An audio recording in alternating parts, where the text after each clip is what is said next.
30дан ашык продукция чыкканда, мисалы 30-ны текшерсек 2 ай кетип калып атпайбы? Эми 2 ай биз продукцияны кармалбайбыз, ошон үчүн мониторинг деген процедура кирген. Ооба тилекке каршы 2 образецтен чыгып калды деп, бирок бизде 30 образец бар. 30дан ашык образец кылабыз.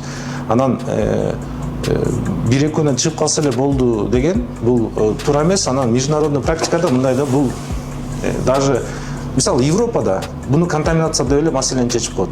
Анткени Европада түшүнүктүү, аякта баягы мурун Белоруссиядан эт алчубуз. Азыр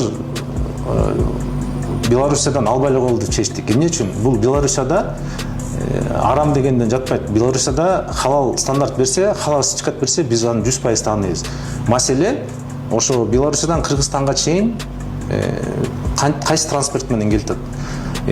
Мисал катары айтайын, фура, эттин баары муздатылган фурада ташылат, мындай холодильник менен.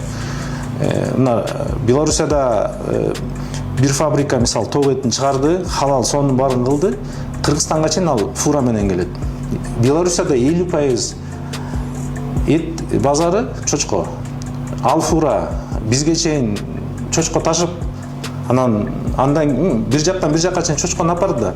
Андан кийин Кыргызстанга мисалы ток этин алып келет. Контаминация болобу 100% болот.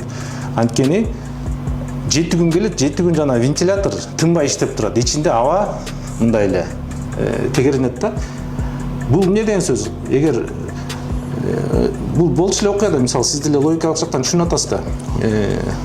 Ага чейин чочко ташып 10 грамм алып калса, 10 граммда 30 миллиард чочконун ДНКсы бар. Ал Кыргызстанга 7 күндө келгиче монтип тегеренип.